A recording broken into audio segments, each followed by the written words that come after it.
Hello အားလုံးပဲမင်္ဂလာပါဒီနေ့ကကြတော့ဒီချက်ကပေါ့နော်ထောက်ချက်တင်တန်းလေးနဲ့ဒီချက်ကမိတ်ဆက်ပေးပါရစေဒီချက်ရဲ့မြတ်တရာပကြီးတင်တန်းမှာဆိုလို့ရှိရင်မင်္ဂလာရုံထောက်ချက်ပေါ်ပြီးဝါယာလက်ပေါ့နော်ဒီချက်ကနေရာလေးနေရာကိုဖွင့်ထားပါတယ်ဒီအတန်းလေးကကြတော့ဒီချက်ထောက်ချက်တင်တန်းမှာဖွင့်တဲ့အတန်းလေးဖြစ်ပါတယ်တနင်္လာအင်္ဂါအတန်းပေါ့နော်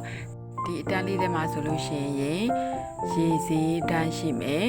နောက်ကြတော့ level 1 level 2ပေါ့နော် level 1မှာဆိုလို့ရှိရင်ဒီချေကအိမ်လေးတွေကားလေးတွေတစ်ပင်လေးတွေ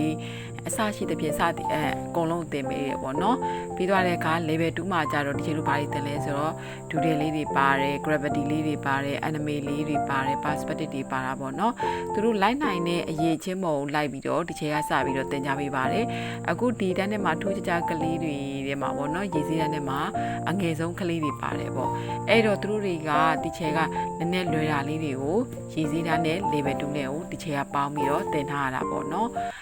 တခုကဒီချေပြောချင်တာပေါ့နော်ဒီချေတင်တန်းကထွက်တဲ့ကလေးလေးဆိုလို့ရှိရင်ဒီချေကအခြေခံနေစပြီးတော့တင်ပေးတယ်အဲ့အတွက်သူတို့တွေ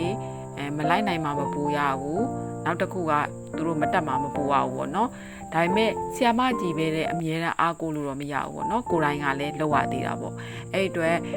ကိုလည်းစူးစမ်းမယ်ဒီချက်ကလည်းတင်ပြပေးမယ်ဆိုလို့ရှိရင်ဒီချက်ကလေးလေးလိုမျိုးပေါ့နော်လက်ရကောက်ကောက်လေးတွေထွက်လာမှဖြစ်ပါတယ်အခုကလေးလေးတွေရဲ့ပုံလေးတွေဆိုလို့ရှိရင်ဒီချက်တင်တန်းက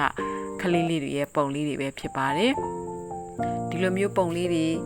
ဆွဲကျင်တဲ့ကလေးသေးသေးလေးတွေစိတ်ဝင်စားတယ်ပေါ့နော်ပကြီးကိုစိတ်ဝင်စားရင်ဒီချက်ရဲ့မြတ်တရာပကြီး page မှာစုံစမ်းနိုင်ပါတယ်